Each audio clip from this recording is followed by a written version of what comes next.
आचार्य कुंददेव द्वारा रचित समय सार परमागम 11 नंबर की गाथा आज अपन पढ़ते हैं।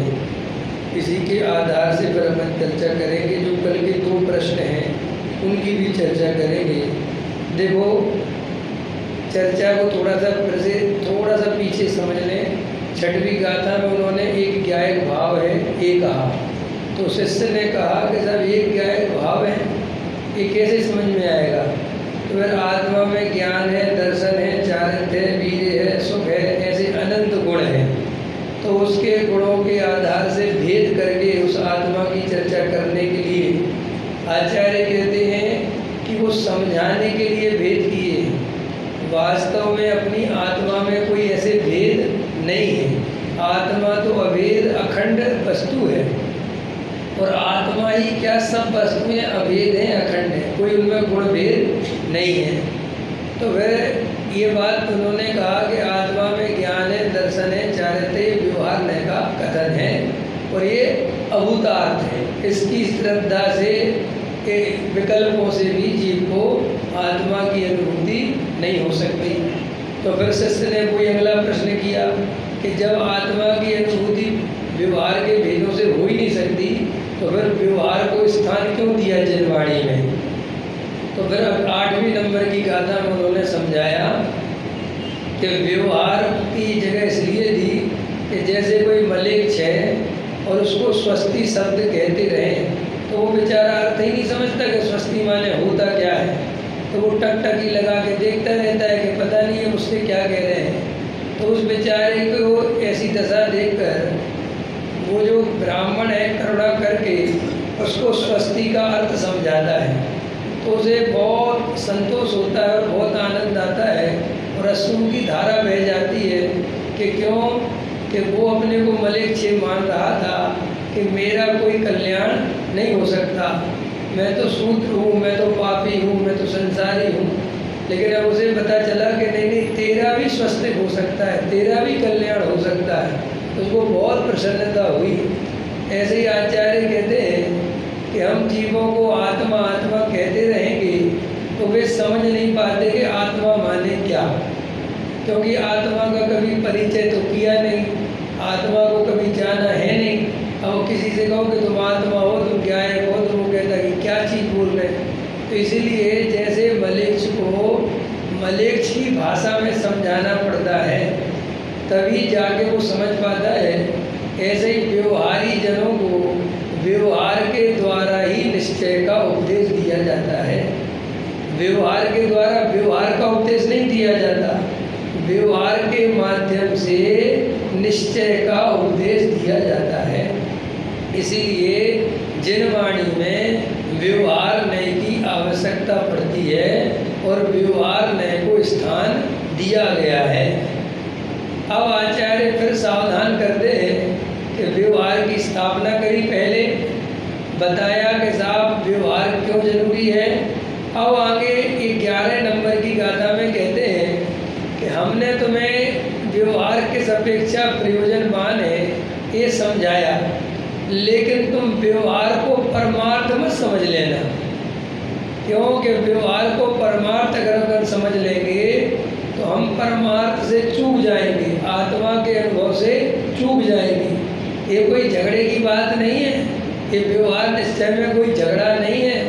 ये तो अज्ञानियों के द्वारा भ्रम के कारण, समझ नहीं कर पाने के कारण लोगों ने व्यवहार नय और निश्चय नय के झगड़े खड़े कर लिए, जबकि व्यवहार नय और निश्चय नय में कोई झगड़े ही नहीं है। व्यवहार नय तो निश्चय नय को बताने वाला होता है, समझ में आया? व्यवहार के बिना निश्चय को समझाया ही नहीं जा सकता। आत्मा में ज्ञान है, दर्शन है, वीर्य है, सुख है, ये सब व्यवहार ही तो है। अब हम इसके बिना आपको आत्मा समझाएंगे कैसे? तो आचार्य कहते हैं कि वास्तव में कोई झगड़ा ही नहीं है। ये झगड़ा तो सारे का सारा अज्ञान के कारण पैदा होता है। और आज भी देखो, आप सभी लोग यहाँ पर बैठे हैं, अपन जब तक स्वाध्याय नहीं करते थे, अपन जब तक स्वाध्याय से नहीं जुड़े थे, अपने मन में भी कितनी भ्रांतियाँ रहती थी। रहती थी कि नहीं? अरे बोलो, रहती थी कि नहीं? ऐसा तो है नहीं कि अपन शुरू से स्वाध्याय में है। अपन भी स्वाध्याय का विरोध करते थे। अपन भी कहते थे क्या रखा स्वाध्याय में, कुछ नहीं होता, दया दान पूजा भक्ति करो।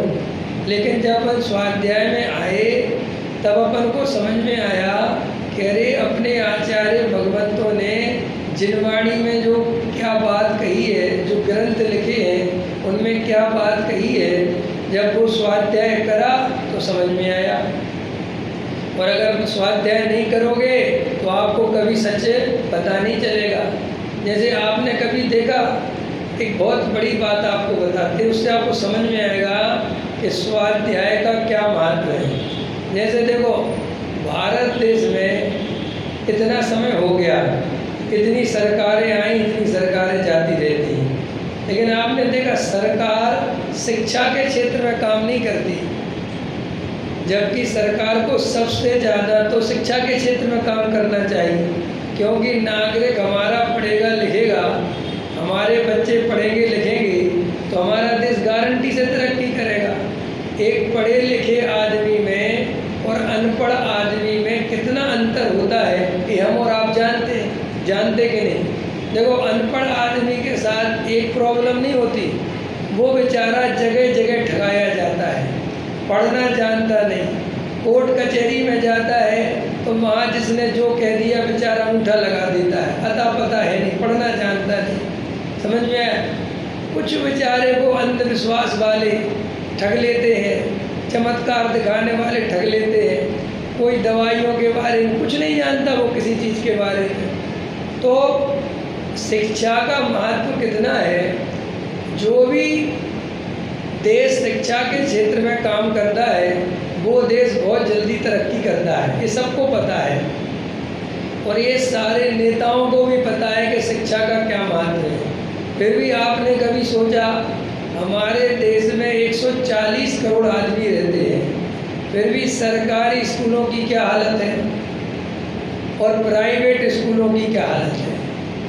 जबकि ये गवर्नमेंट को सब पता है, ऐसा नहीं कि छुपी हुई चीज़ें हैं, कि सारी दुनिया को पता है कि सरकारी स्कूलों की हालत इतनी बुरी है कि वहाँ कोई बच्चे पढ़ाना नहीं चाहता। और बेचारे लोग कर्जा ले लेके भी 5-5, 10-10 हज़ार रुपये की स्कूलों में, वो प्राइवेट स्कूलों में पढ़ाते हैं। और वो सरकारी स्कूल में जबकि पढ़ने वाली संख्या ज़्यादा है, गरीब लोग ज़्यादा हैं, तो वे बेचारे स्कूल में जाते हैं, वहाँ पढ़ाई का कोई माहौल ज़्यादा नहीं है तो कुछ ही पढ़ पाते हैं, बाकी नहीं पढ़ पाते हैं। अब ये कारण क्या है कि सरकार शिक्षा के क्षेत्र में सबसे कम बजट खर्च करती है। क्यों? क्योंकि गवर्नमेंट भी ये बात जानती है, वे जो अनपढ़ नेता हैं, वे जो पढ़े लिखे, वे भी जानते हैं कि अगर ये पढ़ लिख जाएंगे तो फिर हमारी सत्ता हमें वोट कोई देने वाला नहीं है, फिर हम इनको बेवकूफ़ नहीं बना पाएंगे, इनको धर्म के नाम पर, जाति के नाम पर नहीं लड़ा पाएंगे।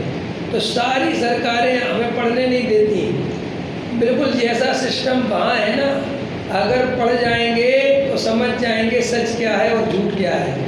ऐसे ही बहुत सारे लोग जो अज्ञानी हैं वे स्वाध्याय का निषेध करते हैं। स्वाध्याय करने से कुछ नहीं होता, क्योंकि वे भी ये बात जानते हैं कि अगर इनने स्वाध्याय कर लिया, इनने शास्त्र पढ़ लिए, तो इनको सब सच पता चल जाएगा कि सच्चा धर्म क्या है और झूठा धर्म क्या है।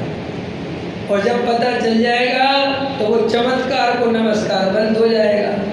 अब जब चमत्कार को नमस्कार बंद हो जाएगा तो उनकी जो दुकान चल रही है चमत्कार की, वो कैसे चलेगी। इसलिए दुनिया हमेशा चाहती है कि आप उनके गुलाम बने रहो।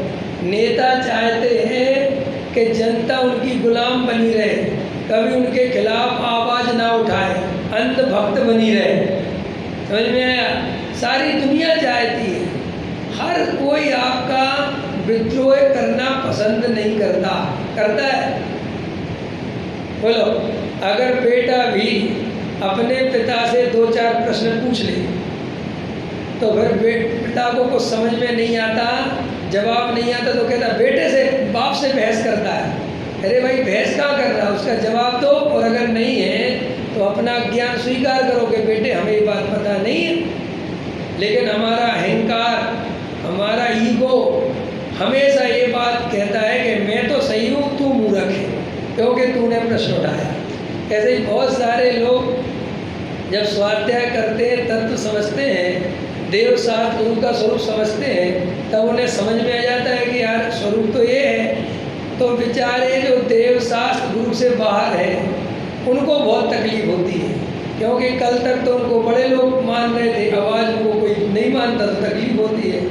तो जब तक अपन स्वाध्याय नहीं करेंगे, चाहे आप देखो आप लोग यहाँ बैठे हो और मैं आप लोगों को प्रवचन बोल रहा हूँ और आपका कोई स्वाध्याय खुद का है नहीं, तो मैं जैसा चाहूँ वैसा आपको घुमा दूंगा और आप घूमते रहोगे और आपको कुछ पता ही नहीं चलेगा। इसलिए स्वयं का स्वाध्याय करना, स्वयं शास्त्र पढ़ना, स्वयं आचार्यों के ग्रंथ पढ़ना, उन्होंने क्या लिखा है उसको समझना, और प्रतिदिन के स्वाध्याय से ही हम कुछ सीख सकते हैं। अगर हम भदैया जैन बनेंगे तो भदैया जैन कभी कुछ नहीं सीख सकता। समझ में आया भाई साहब? ये भदैया जैन समझ गए कि नहीं? ये भदैया जैन और सदैया जैन होते हैं।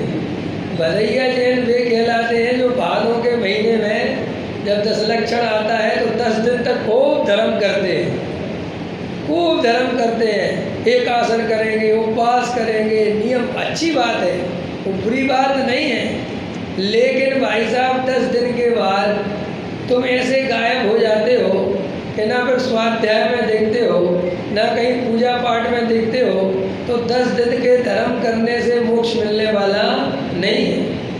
आप स्कूल में अपने बच्चे को भेजते हैं तो रोज भेजते हैं कि कभी कभार भेजते हैं? बोलो साहब, तेज बोला करो ना थोड़ा। देखो अगर आप लोग बोलोगे नहीं तो शाम तक मेरी तबीयत बिगड़ जाएगी। पूछो क्यों? मुझे इतना ज़्यादा बोलने की आदत है नहीं। साथ में श्रोता बोलते रहते हैं तो मेरे गले को आराम मिलता है, और आप बोलोगे नहीं तो मुझे कंटिन्यू बोलना पड़ता है, और मैं इतना कंटिन्यू बोल नहीं सकता। 2 टाइम बोल रहा हूँ यही बहुत है, क्योंकि मेरे ज़्यादा शारीरिक स्वास्थ्य मेरा अच्छा नहीं रहता इस रूप में कि मुझे बाहर जाता हूँ तो शरीर में कोई ना कोई व्याधि घेरती है। अभी कल से मेरे को तकलीफ है पेट में, क्योंकि मेरे को है ही प्रॉब्लम। वो पानी सूट नहीं करेगा, भोजन सूट नहीं करेगा, कल रात को नींद नहीं आएगी, और दिल्ली में कुछ नहीं होता। समझ में आया? इसलिए, और हमारा दिल्ली का टाइम टेबल फिक्स है। हमारे 10-15 श्रोता हैं, बिल्कुल पास में बैठे रहते हैं, ना माइक की जरूरत पड़ती है ना कुछ। समझ में? वो नाम के लिए लगाते हैं माइक, और एकदम शांति से हमारे श्रोता बीच बीच में बोलते रहते हैं, एकदम चलता रहता है। तो आप लोग थोड़ा बोला करो तो मुझे थोड़ी रिलैक्स मिलेगा। तो क्या बोल रहा था मैं कि अगर हमारा बच्चा हफ्ते में 1 दिन स्कूल जाए और 6 दिन नहीं जाए तो वो कुछ सीख पाएगा? कभी नहीं सीख पाएगा।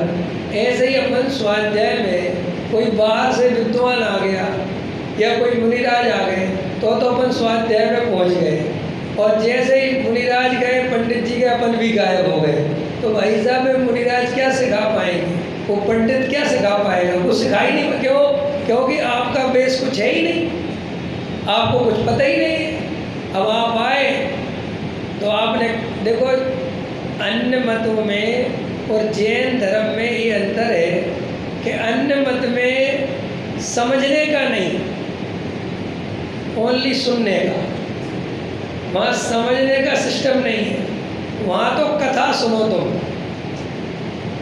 राम ने रावण को मारा कि रावण ने राम को मारा, इसमें तुम उलझो मत। तुम तो बस आँख बंद करके कथा सुनो, और नारायण कथा सुन के तुम्हारा स्वर्ग मिल जाएगा, बात खत्म हो गई। लेकिन जैन धर्म में सुनने से अकेला काम नहीं चलता।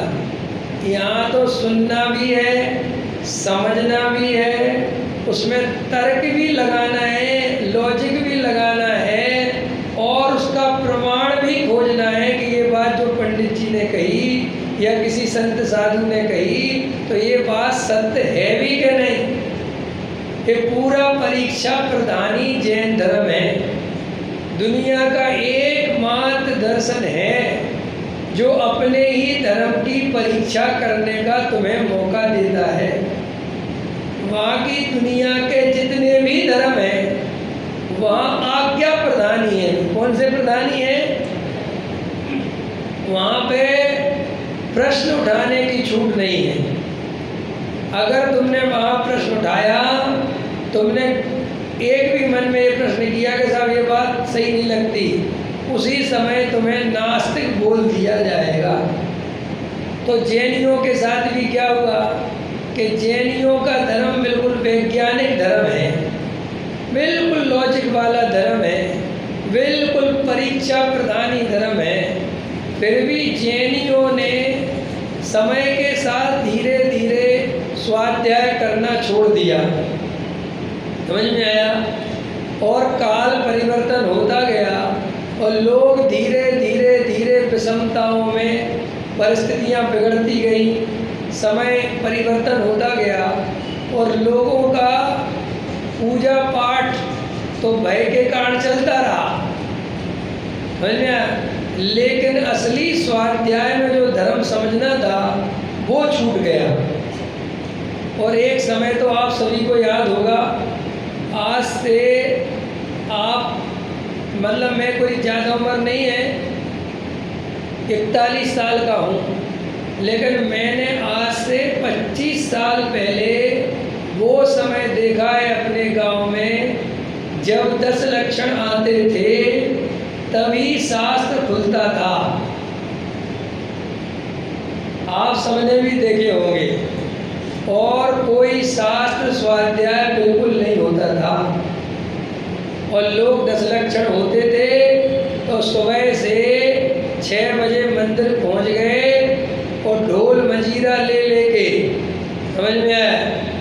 दरस बेसोद भावना भाई 16 तीर्थंकर पद पाय परम गुरु होय जय जय नाथ परम गुरु होय। और हम लोग बचपन में क्या गाते थे पता है इसके आगे? शक्कर संगे सतुआ हो। ऐसे गाते थे और ढोल मजीरा बजाते थे और फिर नाचते थे। कुछ पता ही नहीं था, बस ये समझते थे कि जी हमारे धर्म में ऐसा होता है और पड़ोसी के धर्म में वैसा होता है, बस इतना जानते थे।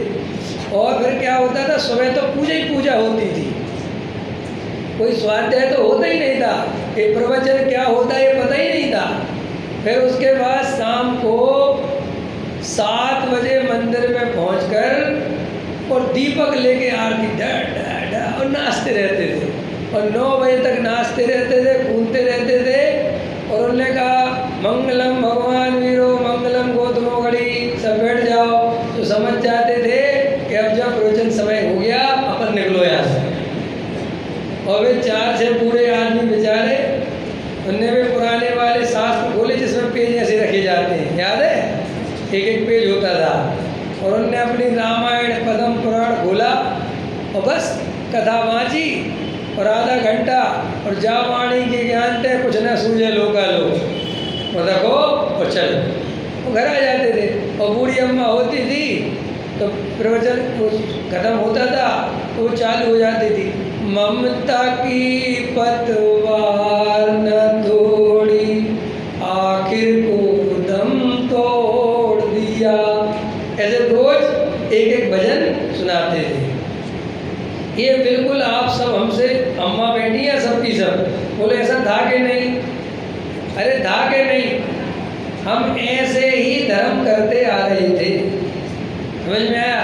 ये तो भाई साहब किसी को पता ही नहीं, लोग कुछ समझते नहीं, स्वाध्याय करते नहीं। ये तो गुरुदेव श्री कान्जी स्वामी का जो उदय हुआ इसके कारण समाज में स्वाध्याय करने की परंपरा प्रारंभ हुई है।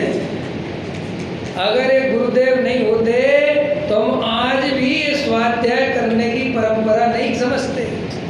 इसलिए जो लोग समझते हैं कि गुरुदेव का क्या उपकार है, ये उपकार है कि उनने हमें स्वाध्याय करना सिखाया, भगवान आत्मा बताया, मेरे में भगवान बनने की ताकत है, मैं स्वभाव से भगवान हूँ, मैं वर्तमान में सम्यक दर्शन प्राप्त कर सकता हूँ, मैं भी मुनिराज बन सकता हूँ और मैं भी भव का भाव कर सकता हूँ। ये सारी बातें अपन को स्वाध्याय के माध्यम से ही सीखने मिली है।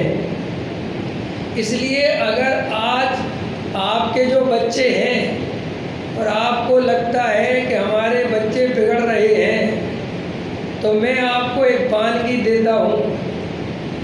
जो अच्छे मुमुक्षु हैं, जो तत्व का अभ्यास करने वाले परिवार हैं, आत्मार्थी जीव हैं, जिनके घर में शुरू से स्वाध्याय चल रहा है, उनके बच्चे अमेरिका में चले गए, लंदन भी चले गए और कनाडा चले गए, तो भी वे वहाँ पर पाठशाला चला रहे हैं, स्वाध्याय कर रहे हैं। और हमें जो हमारा बच्चा स्वाध्याय में आता है 100% भरोसा हो जाता है कि ये अब बिगड़ेगा नहीं। स्वाध्याय का फल ये है। समझ में आया? अभी एक सच्ची घटना बताऊं, आपके इंदौर की है। एक बहन, अब वो प्रवचन सुनती होगी मेरा, अमेरिका में रहती थी, तो मैं ढाई द्वीप में आया तो वो बहन मेरे को मिल गई। अब अचानक मिल गई, उनको भी अंधे, मैंने ऐसा पता नहीं था कि मैं यहाँ पे हूँ, और मैं बेटे को छोड़ने आया था इसको अप्रैल के महीने में। तो वो इतनी भावुक हो गई और पूरा परिवार लेके आई, बोले हम तो आज बहुत अच्छा, हमारा भाग्य कि हमें आप मिल गए, हम तो 1 साल से 1.5 साल से आपको उपदेश सुनते हैं और हमारा पूरा जीवन बदल गया पंडित साहब, और मैंने निर्णय कर लिया अमेरिका छोड़ना है। और वहाँ पर उनकी बहुत अच्छी सैलरी थी, पति की उनके। तो भी मैंने कहा अमेरिका क्यों छोड़ रहे? बोले अगर हम वहाँ कुछ दिन और रहे तो हमारे बच्चों को हम भूले ही जाएंगे कि ये जैन है कि अजैन है, क्योंकि शुरू से स्वाध्याय करा नहीं। पहले तो रंग राग में मस्त थे, अब वहीं रहने लगे, वहीं बच्चे, तो समझो बच्चे भी हो गए, सब लोग वहाँ की वो हो गई, समझ लो क्या बोलते हैं, है ना। तो भी उन्होंने इतना बड़ा फैसला लिया कि अगर हम थोड़े दिन और रहते तो हम अपने बच्चों को नॉन वेज से बचा नहीं सकते थे। तो अगर अपन ये स्वाध्याय नहीं हो, देखो आज हमारे पास कुछ नहीं बचा, हम इस बहती हुई जो संस्कृति है, जो आज की चकाचौंध है, हम बच नहीं सकते इससे। हम कोई अलग से नहीं रहेंगे, इसी समाज में हमें रहना पड़ेगा।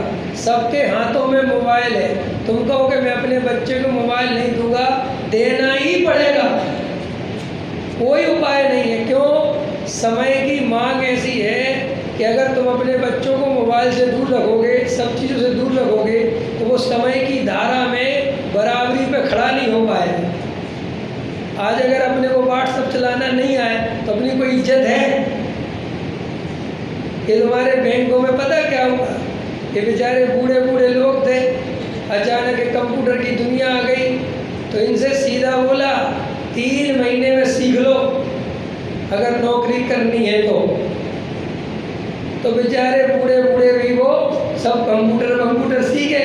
कहने का तात्पर्य है कि वो समय की मांग है। तो आज अपन इस समाज को सही दिशा में तभी ले जा सकते हैं जब हम उन्हें स्वाध्याय करना सिखाएंगे। क्योंकि आज के बच्चों को पूजा अकेला करना सिखा दोगे और इसके दम पे तुम सोचोगे वो जैनी बना रहेगा, तो इसकी कोई गारंटी। क्योंकि ऐसे बच्चे प्रश्न पूछते हैं कि हमारे भगवान में और दूसरे के भगवान में क्या अंतर है, चाहे हम इनकी पूजा करें और चाहे हम संडे टू संडे गिरजाघर जाएं, समझ में आया, और चाहे कहीं और, क्या फ़र्क पड़ता है इन बातों से? और हमारे दोस्त हैं सब, क्या करोगे? क्या करो, क्या बता? वो सारी दुनिया अंडे को शाकाहार सिद्ध करने में लग गई। वे उनने अब जमीन के बोले तुम जमीन के अंदर वाले आलू नहीं खाते ना, लो हम ऊपर उगा दे रहे, तो क्या करोगे? तो भैया आप बच्चों को स्वाध्याय से जोड़ेंगे, वो कैसे जोड़ेंगे ये भी समझ लो। जब आप खुद स्वाध्याय में आएंगे। अगर हम स्वाध्याय में खुद नहीं आएंगे, खुद दुकान पे बैठे रहेंगे और बच्चे से कहेंगे तू पढ़ जा पाठशाला, तो उस पर वो असर पड़ने वाला नहीं है। लेकिन जब बच्चा मम्मी पापा को रोज प्रवचन स्वाध्याय में जाएगा तो उसके मन में भी स्वाध्याय के प्रति आदर आएगा। और फिर दूसरी बात, मम्मी पापा जब स्वाध्याय में आएंगे तो वे बच्चों के प्रश्नों के जवाब दे पाएंगे कि बेटा वीतरागता क्या होती है, राग द्वेष क्या होता है, जिनेंद्र देव सच्चे क्यों हैं, रागी देसी देवता सच्चे क्यों नहीं है। ये जब आप स्वाध्याय में आएंगे तभी तो हमें पता चलेगा, और हम स्वाध्याय में आएंगे ही नहीं। ऐसे ही दूसरी बात, आजकल यूट्यूब की दुनिया आ गई, तो यूट्यूब की दुनिया में क्या है, सब अपने अपने घर में बैठ के ऑनलाइन सुन लेते हैं, और मंदिर में जो स्वाध्याय चलता है वहाँ कोई पहुँचता नहीं। तो भाई साहब वो भी बहुत बड़ी विकृति है, क्योंकि मंदिर में जाएंगे, स्वाध्याय में पहुँचेंगे तब तो वो परंपरा चलेगी। अगर हम जूम पे घर पे ही बैठ के सुन लेंगे और हम खुद मंदिर नहीं जाएंगे तो वो मंदिर का होगा क्या। तो सब हम फिर ऑनलाइन सुनेंगे नहीं, उसके लिए अलग टाइम रखो ना भाई। ऑनलाइन के लिए आप कोई भी टाइम दुकान पे बैठते हो, अपने ऑफिस में बैठते हो, तब सुनो, 1 घंटा निकालो। लेकिन सुबह अपने समय पर स्वाध्याय मंदिर में पूजा पाठ में बराबर जाना चाहिए, ताकि उससे हमारे धार्मिक जो परंपरा है, जो बच्चों में संस्कार है। अरे अपन लोग तो हिंदुस्तान में रहते हैं, अमेरिका जैसे देश में, कनाडा जैसे देश में लोगों ने जैन मंदिर बनाए। भाई साहब बेचारे इतने व्यस्त रहते हैं कि उनके लिए 25-25, 30-30, 40-40 किलोमीटर जाना पड़ता है मंदिर के दर्शन करने। अब उनसे पूछो कि मंदिर का महत्व क्या है, और तुम्हारे यहाँ इस तरफ मुँह करो तो मंदिर, इस तरफ मुँह करो तो मंदिर, इस तरफ मुँह करो तो मंदिर, और पीछे देखो तो मंदिर। सो तुम ज़्यादा ही परेशान हो कि किस में जाए। और क्या, तो देखो भाई, स्वाध्याय करना बहुत ज़रूरी है। मंदिर कहीं भी जाओ से कोई दिक्कत नहीं, सब जगह अपने ही मंदिर है, सब वीतरागी भगवान है, लेकिन स्वाध्याय में जुड़ो, समझ में। क्योंकि स्वाध्याय अगर सब मंदिरों में हो तो इससे तो बढ़िया कोई बात ही नहीं है, समझ में। इससे कोई बढ़िया बात है ही नहीं। लेकिन अगर अपन स्वाध्याय से नहीं जुड़ेंगे तो अपन धर्म के क्षेत्र में अज्ञानी बने रहेंगे। इसलिए अगर अपने को वास्तव में जागृत होना है तो स्वाध्याय में जरूर आइए और अपने बच्चों को पाठशाला में भेजिए। सबसे बड़ा काम है, सारी समाज से मैं कहना चाहता हूँ, सारी जैन समाज, चाहे सनावत की हो चाहे हिंदुस्तान में कहीं की भी हो, वहाँ पर पाठशाला जरूर चलाओ,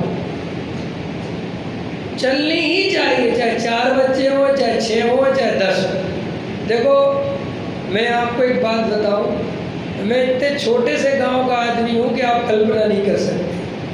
मेरे गांव में 8वीं तक स्कूल था, कितने तक, और आज भी 8वीं तक ही है, ठीक है। और आप कह रहे थे ना 50-60 हज़ार आदमी है, हमारे यहाँ टोटल आदमी था 1600। कितना, वोटर जो होते ना वोटर 1600 थे, और अब हो गए होंगे 2500, धान के हम गए नहीं, 2-2.5 हज़ार हो गए होंगे, लेकिन हमारे समय में 1600 थे। अब मैं जयपुर चला गया भाग्य से, और जयपुर से लौट के आया तो मेरे जो दादाजी थे वो स्वाध्याय करते थे बहुत, और शुरू से तत्व समझते थे, लेकिन उनकी मेरे प्रति एक ही भावना रहती थी कि बेटा तुम चाहे जहाँ जाके पढ़ो, चाहे जिन जो साधु पढ़ा है उनकी सुनो, सब में मुनिराजों के पास जाओ, सबकी सुनो, लेकिन स्वाध्याय करो, तत्व समझो, ये उनकी भावना थी। और मैं शुरू से थोड़ा धार्मिक प्रवृत्ति का था, तो मैं उनकी बात मानता था, सब जगह जाता था। तो जहाँ हमारा गांव छोटा सा था, वहाँ तो कोई साधु आते नहीं थे। तो हमारे गांव से सागर जानते ना, वो था 15 किलोमीटर। तो जैसे ही कोई मुनिराज सागर में आए तो भाग के वहाँ जाता था, फिर 15 दिन वहीं रहता था, उनके ही शिविर अटेंड करता था और फिर वहाँ पर खूब प्रवचन सुनता था। फिर ऐसे ही स्वाध्याय की लगन से फिर मैं जयपुर भी चला गया। तो जयपुर से जब लौट के आया मैं गर्मी की छुट्टी में 11th में, तो हमारे गांव में बच्चे ही नहीं। जैन समाज कितने घर की? 7 घर की, और 7 घर में बच्चे कितने पता? 4। अब मेरे दादाजी कहते कि तुम जयपुर से आए हो तो इन बच्चों को पढ़ाओ। तो मैंने कहा 4 बच्चों को क्या पढ़ाऊँ मैं? बोले बेटा 4 कुछ नहीं होते और 400 कुछ नहीं होते, अपने को तो 4 को भी पढ़ाओगे तो बहुत बढ़िया रहेगा, ये भी सीखेंगे धर्म। तो मैंने पता क्या किया, उतने से गांव में 4 बच्चे तो जैनी थे और आसपास हमारे अजैनी रहते थे। तो उनके घर जा जाके उन सब बच्चों को कहा तो मैं इनाम भी दूंगा और बढ़िया चॉकलेट भी दूंगा, तो तुम आओ और अब मैं पढ़ाऊँगा। तो ऐसे करके मैंने अजैनों के बच्चे 5-6 इकट्ठे करे और 4 अपने 5, ऐसे 10-11 बच्चे। अब आप सोचोगे वो 10-11 बच्चों का क्या हुआ? अब देखो आश्चर्य की बात, जो मैंने वो 4 बच्चे पढ़ाए वे चारों के चारों शास्त्री बन गए, और जो अजैनों के बच्चे पढ़ाए वे सारों के सारे 7 तत्व 6 द्रव सबने रात्रि भोजन छोड़ दिया, मध्यमास मधु का नियम दिलवाया, और उनमें से कई बच्चे तो ऐसे रहे जिनने जमी कंद भी छोड़ दिया।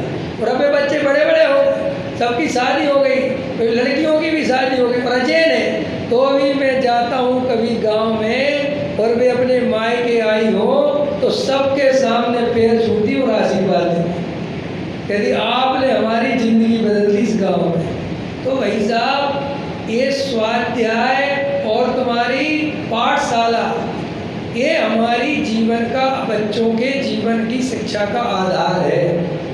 लौकिक शिक्षा के लिए तो हम जागृत हैं, लेकिन पारमार्थिक शिक्षा कितनी जरूरी है, जिसके द्वारा सच में सुख मिलेगा, उसके लिए भी हमें जागृत रहना चाहिए। तो सब स्वाध्याय में आए, स्वाध्याय की परंपरा बंद ना होने दें। चाहे दुनिया में कोई कुछ भी कहे कि यहाँ मत जाओ वहाँ मत जाओ, ये बेकार की बातें हैं। अपना विवेक जागृत रखो, परीक्षा प्रधानी बनो। किसी के कहने से क्या होता है? आज इन्फॉर्मेशन का ज़माना है भाई साहब, और इन्फॉर्मेशन का ज़माना, जानकारी का ज़माना जितना अच्छा है उतना ही गलत भी है।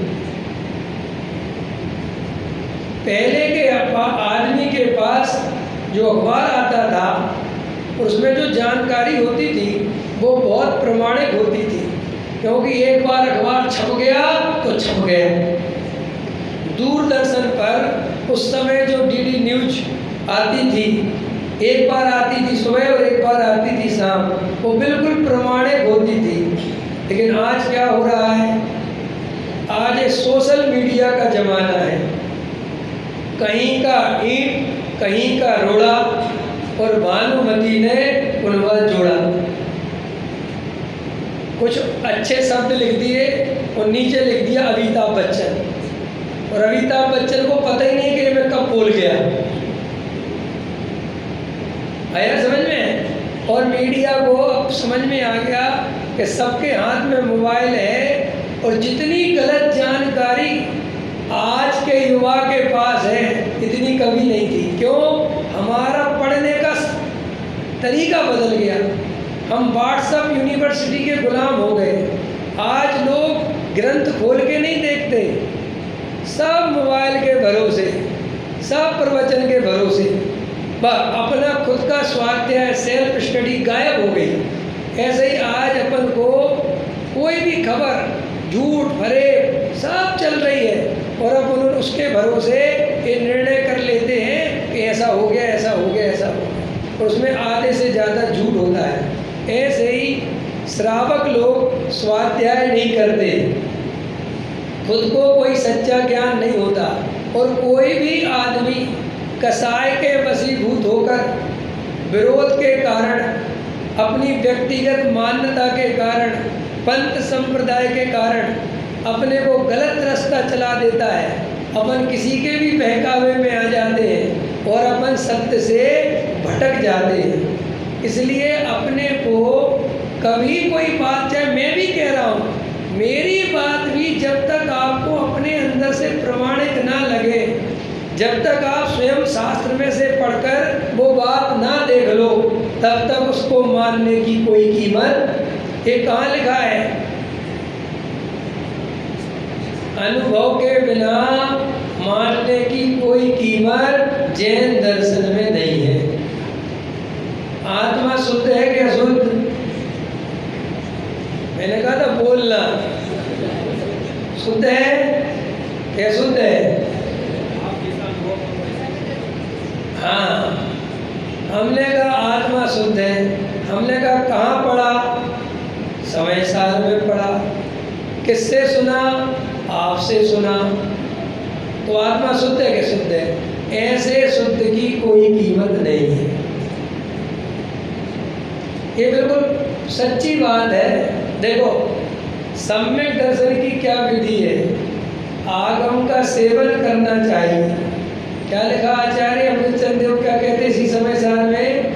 कि जिस जीव को अपना आत्म कल्याण वाकई करना हो, मजाक करनी हो, टाइम पास करना हो तो छोड़ो भाई, लेकिन रियल में अगर संसार से थक गए हो और 4 गति परिभ्रमण का दुख लगा हो और अब गाय बैल भैंस सूअर कुत्ता बिल्ली नहीं होना हो, निगोद में नहीं जाना हो, तो आचार्य कहते हैं कि सुन ध्यान से क्या करना चाहिए कि सबसे पहले आगम का सेवन करना चाहिए। क्या कहा भाई साहब? आपका नाम क्या भाई साहब? रवीश जी। क्या कहा? 2-3 नाम बता दो तो थोड़ी सहूलियत हो जाएगी। रवीश जी, अनुभव जी, जितेश जी, हैं जय कुमार जी। जय कुमार जी के जय शाह हैं, जय शाह चल रहा है आज। तो बोलो रवीश जी। अरे यार नाम बड़े अच्छे, रवीश कुमार ही बड़ा चलता है। बोलो रवीश जी। क्या बोला? साहब आचार्य ने ये नहीं कहा कि तुम पहले प्रवचन सुनना। ये कहा क्या? ये कहा नहीं कहा। क्या कहा? कि अगर तुझे आत्म कल्याण करना है तो पहले आगम का सेवन कर। ये आगम का सेवन क्या होता है?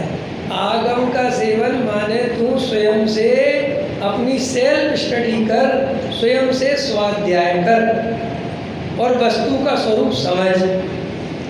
फिर दूसरे नंबर पर क्या कहा? आगम का सेवन युक्ति का अवलंबन, कि तू किसी के पास मत जा।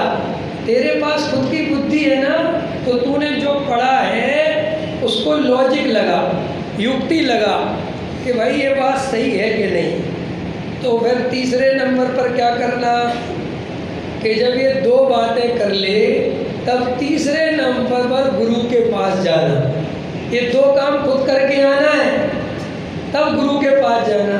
प्रश्न है मेरा, बताओ आप लोग, पहले गुरु के पास क्यों नहीं भेजा?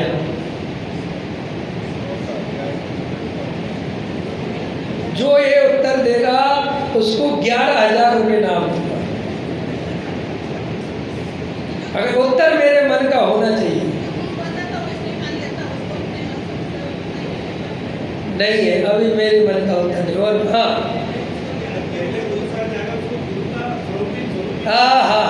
दे दो 11,000, 100% दे दो 11,000 मेरे से ले लेना। फोन पे नंबर देना, मैं कर दूंगा। भाई साहब 100% अगर वो कह देते कि गुरु के पास चला जा, तो वो गुरु का स्वरूप ही नहीं जानता है, तो गारंटी से गुरु के पास चला जा। और यही हो रहा है दुनिया में। जो ये इतने गुरुओं की बाढ़ आई हुई है संसार में, कोई जेल में घूम रहा है, कोई पैरोल पे घूम रहा है, ये सब हुआ क्या कि बेचारी जनता ज्ञानी, उस बेचारे को कुछ पता नहीं, उस साधु ने उसको चमत्कार और नमस्कार एक कर करके उसका शोषण करना चालू कर दिया। अभी देखो एक पकड़ा गया मथुरा में, रोज पकड़े जाते हैं। समझ में आया? किसी की पोल पट्टी खुल जाती है, वो किसी की बची रहती है। बस जब तक क्या बोलते हैं, साहूकार कब तक, जब तक चोरी पकड़ी नहीं गई तब तक। समझ में आया? चारित्रवान कब तक, जब तक पोल पट्टी खुली नहीं तब तक। तो सारे जगत में आचार्य कहते हैं कि वो अगर स्वाध्याय खुद से नहीं करेगा और उसे सीधा कह देंगे तू गुरु के पास जा, तो वो गारंटी से गलत गुरु के पास जाएगा। क्योंकि ये आज की बात नहीं है कि ये पंचम काल, ये सब बेकार की बात है, बिल्कुल बिल्कुल दो कौड़ी की बात है कि पंचम काल है इसलिए, ऐसा कुछ नहीं। अनंत काल से संसार का स्वरूप ऐसा ही है। पूछो कैसे?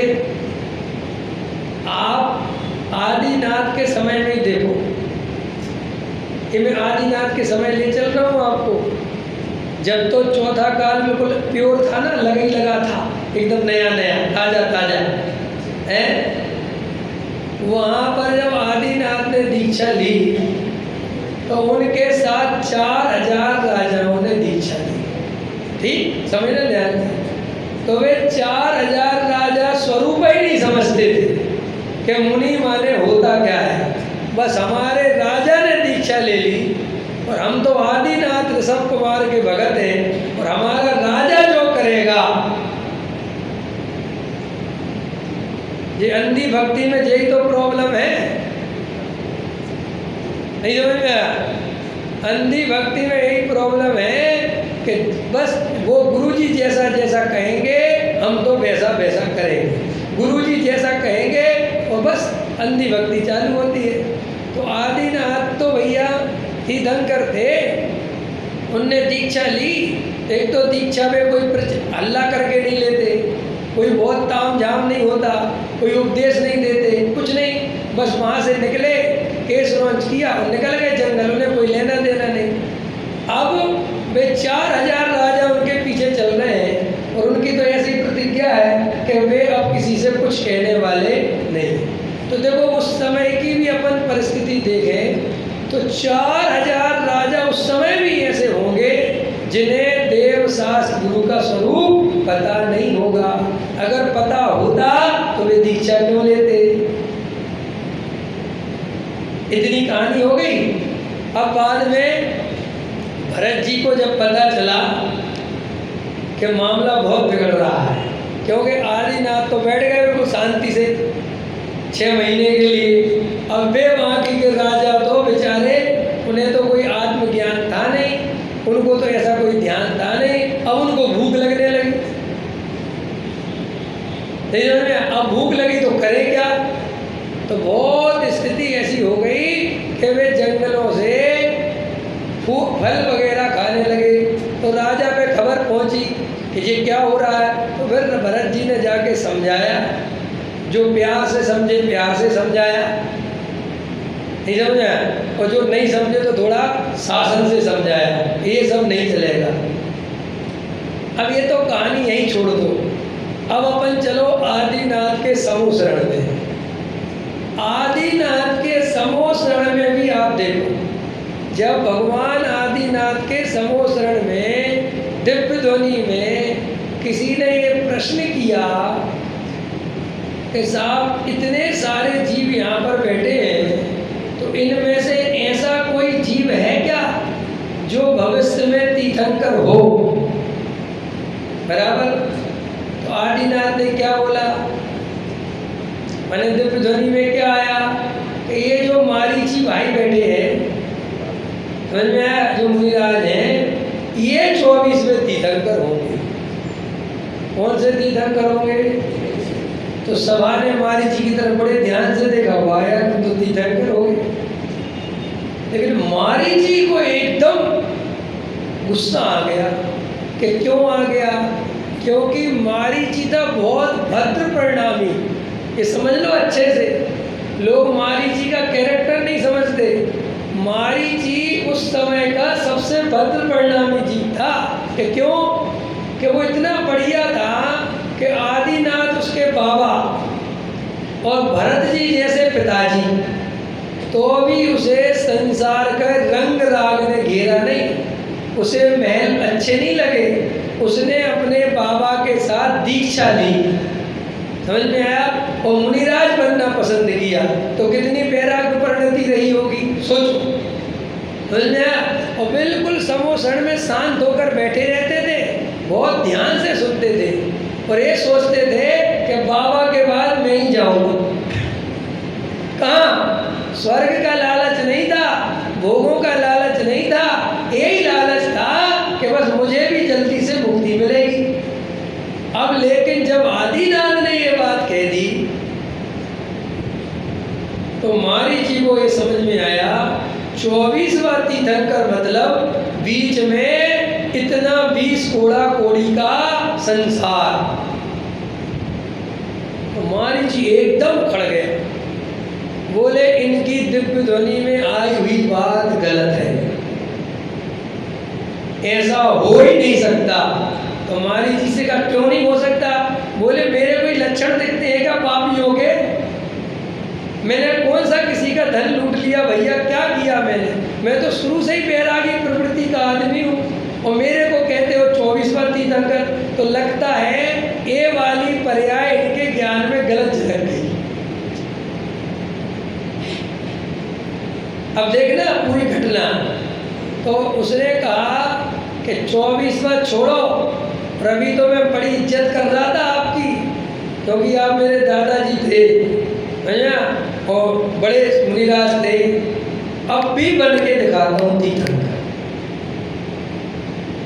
तो उसने तीर्थंकर का अर्थ क्या समझ रखा था कि ऐसा समोसण लग जाए और ऐसा प्रवचन होने लग जाए और जनता बैठ के सुने तो हो गए तीर्थंकर। तो मैं आपको उस घटना में ये सुनाना चाहता हूँ कि वो कितना प्रभावशाली व्यक्ति रहा होगा कि जिसके चक्कर में लोग समोसण छोड़ के, आदिनाथ को छोड़ के उसके साथ चले गए, और 363 मत जो शास्त्रों में आता है अकेले ने चला दिए। तो क्या पावर रही होगी? कुछ पावर होगी कि नहीं? तो सोचो मारीची कैसा कैरेक्टर। अब आदिनाथ के पास चलो, तो इससे उस समय के लोगों का भी अज्ञान समझ में आता है कि समोसरण में बैठकर साक्षात भगवान की दिव्य ध्वनि सुनकर भी ऐसे जीव समोसण में रह सकते हैं जो मारीची जैसे आदमी का साथ दे सकते हैं। ये कोई आश्चर्य की बात नहीं है। ऐसे ही आज भी जो हम सोचते हैं कि साहब लोग ऐसा कुछ नहीं, ये संसार अनादि काल से ऐसा ही है और अनंत काल तक ऐसा ही रहेगा।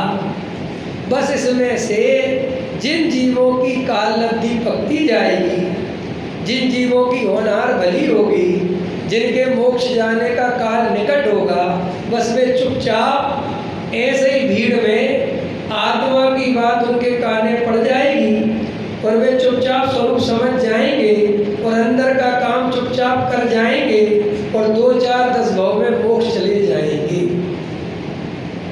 और जिन जीवों की अभी काललब्धि नहीं आएगी, अभी उनका काल नहीं पका होगा, तो मिथ्या दृष्टि जीव को जिन वाणी ने सुहाए के होंगे के लड़बड़े के उठ घर हो जाए। आया समझ में कि नहीं? उसमें भी कोई घबराने की बात नहीं। वो जीव भी जो ऐसा कर रहा है बराबर का भगवान है, पर उसमें क्या अंतर है कि अभी उसकी भाई साहब काललब्धि नहीं आई बेचारे की, बस इसलिए कोई टेंशन की बात नहीं। अब आदि ना भाई साहब, आपका नाम क्या है? संजय जी। और उसके पीछे है ये बोल महावीर जी। बोलो महावीर जी। अरे अपन तो महावीर जी की बात कर रहे हैं ना, बोलो। अब महावीर जी आप बताओ, आदिनाथ भगवान को ये दृश्य कि ये मारीची अभी मैं बोलूँगा, ये 24वां होगा और ये अभी उत्पाद मचाएगा, ये उनके ज्ञान में झलक रहा होगा कि नहीं? तो भाई साहब आदिनाथ को उस समय कि जे धर्म की इतनी अप्रभावना हो जाएगी, थोड़ा सा कंट्रोल अपने ऊपर कर लेना चाहिए था कि भाई इस प्रश्न का जवाब देने के लिए मैं बाध्य नहीं हूँ। जैसे आज की सरकारें हैं ना, इनके खिलाफ कोई बोले या इनसे कोई प्रश्न पूछे तो एकदम बोलते हैं क्या हमने हर प्रश्न के जवाब देने का ठेका ले रखा है, जाओ नहीं देता तो देगा क्या तू, और जो है नहीं तेरे पास इसका जवाब। तो आदिनाथ ने ऐसा किया क्या, बोलो, नहीं किया। बहुत शांति से जैसा वस्तु का स्वरूप होना था।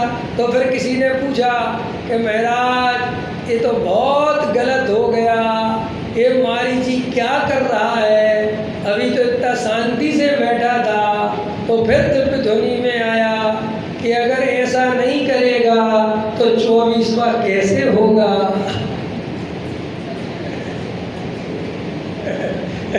आया समझ में कि भाई 24वां होगा कैसे बेचारा। ऐसे ही अगर आप लोगों में से किसी को यह जनवाणी नहीं सुहा रही और घड़ी याद आ रही कि जल्दी खत्म करो, तो इसका मतलब ये है कि अभी सम्यक दर्शन का काल नहीं आया। और जिन जीवों को ऐसा लग रहा कि भाई साहब ये बात तो चलती रहे, ये आत्मा की चर्चा तो सुनता ही रहूं, इसका मतलब है कि ये जीव निकट भव्य है। समझ में आया।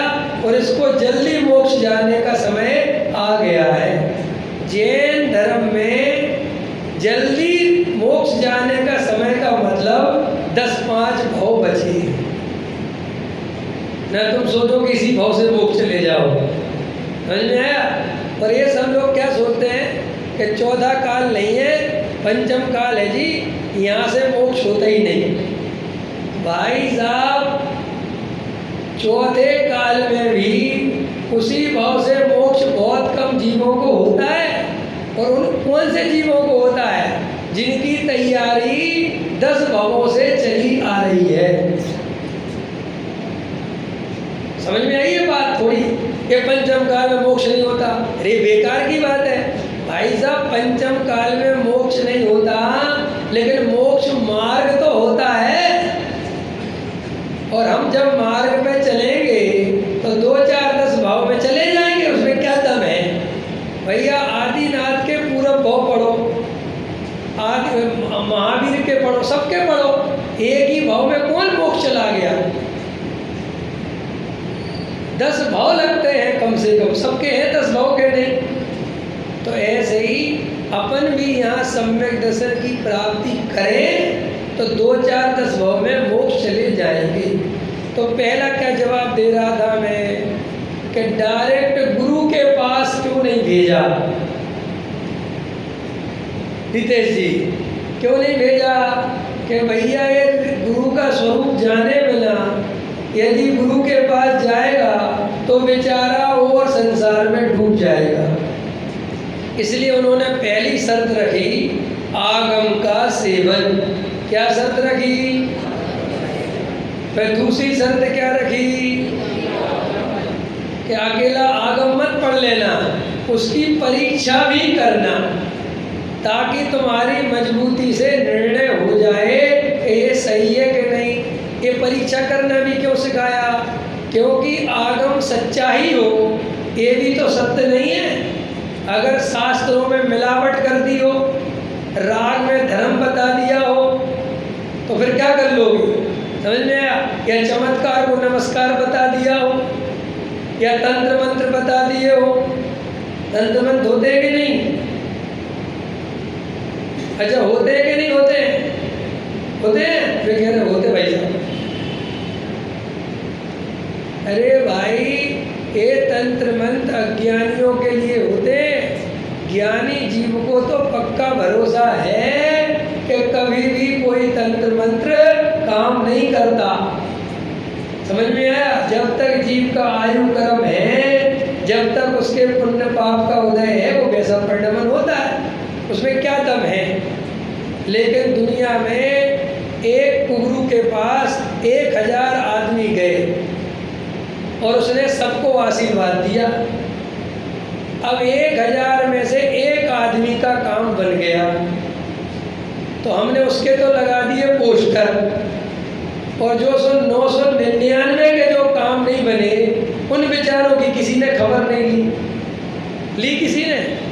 और देखो धर्म में अंधविश्वास कितना अच्छा है फैलाना, तो फैला के दिखाऊं कैसे फैलता है। ये मैं अंदर की बात बता रहा हूँ। मैं भी एक मंत्र जानता हूँ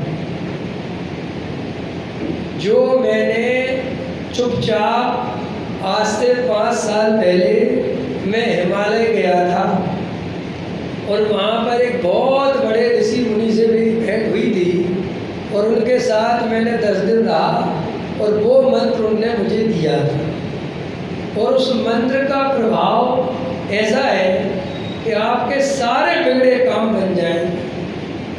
जो भी आपकी तरक्की रुकी हो, आपका व्यापार रुका हो, आपकी शादी नहीं हो रही हो, बाल बच्चे नहीं हो रहे हो, सब एक मंत्र मेरे पास है और वो मैं चुपचाप आप आओगे तो दे दूँगा। समझ में आया कि नहीं आया? अब आप में से बहुत सारे लोग हो सकते, क्या पता हो पंडित जी के पास, मेरे पास ऐसा कोई मंत्र नहीं। लेकिन ऐसी भूमिका जमा के ये तंत्र मंत्र का व्यापार चलता है। अब इसमें फ़ायदा क्या है? इसमें सबसे अच्छा गणित है कि मैंने 100 लोग बुलाए और आप आए और मैंने वो तंत्र मंत्र जो भी है, लाल ताबीज़, पीला ताबीज़, नीला ताबीज़, काला ताबीज़, सब कर के वो दे दिया और जाओ तुम्हारा काम बन जाएगा। अब उसमें से क्या होगा कि 100 आदमी आए तो कम से कम 3-4 आदमी का तो पुण्य का उदय आने ही वाला था। वे तो चाहे आते चाहे नहीं आते उनका काम होना ही था। समझ में? अब 4 का हो गया, जो हुआ मेरे ताबीज़ से नहीं है, गारंटी से उसके अपने पुण्य के उदय से हुआ है। अब 4 आए और वो तो बेचारे जानते नहीं थे, तो वे तो मेरे चरणों में लूट गए कि महाराज आपके आशीर्वाद से, पंडित जी आपकी कृपा से। अब उन 4 ने 16 को कहा, 16 ने फिर आए, ऐसे कर करके मेरी दुकान चल गई और मेरा दरबार लगने लगा। ऐसे ही है सब और कुछ दम नहीं। अब मान के चलो मैं बाकी के जो आदमी है जिनका काम नहीं हुआ, या तो वे बेचारे आते ही नहीं, समझ में आया, कि कोई दूसरा गुरु देखो। और अगर वे उसके पास आ भी जाए तो उसको कोई खतरा नहीं रहता उस गुरु को। वो कहेगा साहब आपने जैसा कहा था मैंने वैसे ही करा, लेकिन मेरा काम नहीं हुआ तो मैं फंस गया ना। लेकिन गुरु कभी नहीं फंसता, वो कहता है तुमने श्रद्धा से नहीं किया होगा। अब ये श्रद्धा क्या बीमारी है भाई साहब, कि तुम ध्यान करो, जब तुम वो मंत्र पढ़ रहे थे तब तुम्हें कोई दूसरा भाव आया था। बात तो सही है, आया तो था बस। कितना सरल है बोलो। और जो 4 है ना जिनका काम बना, अब वे तो इतने खुश हैं कि उनसे पूछो तुम्हें कोई भाव आया था, जरूरत ही नहीं है, क्योंकि उनका तो काम सिद्ध हो गया। और जिनका नहीं हुआ उनके सीधा बोल दो कि तुमने श्रद्धा से नहीं किया हो। ऐसा जगत में चमत्कार को नमस्कार है। कोई दम नहीं इन बातों में। कभी जिंदगी में इन चक्रों में कभी फंसने ही नहीं, चाहे कितने ही पाप का उदय आ जाए, कोई भी हमारा पाप का उदय पलट नहीं सकता। बिल्कुल झूठ है ये सब। निर्मल बाबा को जानते हो? आपको विश्वास नहीं होगा, उसने टैक्स भरा है भाई साहब। वो टैक्स भरता था चमत्कार का। जब उसको सरकार ने पकड़ने की कोशिश करी तो उसने खुल के ये बात कही, किस बात के लिए पकड़ रहे हैं कि तुम लोगों को बेवकूफ बनाते हो। तो उसने कहा कौन नहीं बनाता, जो तुम कपड़े का व्यापारी वो नहीं बनाता, 10 रुपए की चीज़ 20 रुपए में बेचता है। सब धंधे हैं, सब तरीके, मेरा ये धंधा है और मैंने बराबर आपको टैक्स दिया। मेरी 2000 की टिकट थी, इसमें 100 रुपये का टैक्स मैंने आपको दिया है। मैं कोई बेईमान बाबा नहीं हूँ, मैंने कोई दान इकट्ठा नहीं किया। अब वो आदमी भी इतना चला एक समय में कि तो लोग पागल हो गए। और जबकि उसको कोई तंत्र मंत्र नहीं करना पड़ता था, उसको तो दिमाग भी नहीं लगाना पड़ता था, उसको तो पर्ची भी नहीं निकालनी पड़ती थी। वो तो ऐसा बैठा रहता था और सीधी बात माइक दे दो किसी को भी, और तुमने उठाया, वो कहा कहाँ के हो, और तुमने गलती से कह दिया इंदौर के, और उसके दिमाग में ये आ गया कि इंदौर में क्या चीज़ फेमस है, तो इंदौरी पोहा, तो वो सीधा गलत था। तुमने इंदौर में पोहा खाया क्या? अब गलती से उसने कह दिया कि नहीं खाया, तो बस पोहा खाओ, कृपा वही रुकी हुई है। और गलती से उसने कह दिया खाया, तो बोलो साहब दक्षिण तरफ खाया कि पश्चिम तरफ खाया? साहब मैंने तो पूरब तरफ खाया, तो कृपा वही रुकी है। जो मन में आए, अगर किसी से पूछा कि तुम कहाँ के, उसने कहा दिल्ली के, तो वो सरदार शायद पंजाबी था जो भी था, तो बोलता था गुरुद्वारे गए। अब उसने कह दिया नहीं गए, तो कृपा वहीं रुकी है। और उसने कह दिया कि साहब मैं तो गया था, तो बोलो चप्पल तुमने कहाँ उतारी थी, राइट में कि लेफ्ट में? अब उसने कह दिया राइट में, तो बस कृपा वहीं रुकी, लेफ्ट में उतारने की।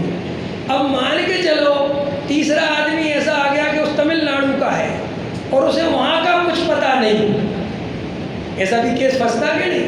हम मान के चलो कि उनने कह दिया हम सनावत से आए, अब उस बेचारे ने सनावत का नाम तो सुना ही नहीं। अब क्या करे बाबा?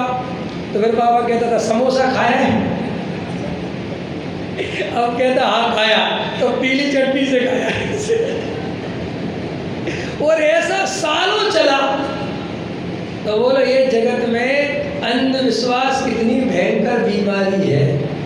ऐसे ही अगर हम आगम भी पढ़ेंगे और अपने पास परीक्षा करने वाली युक्तियां नहीं होगी, तो अपन आगम में से भी गलत पढ़ लेंगे।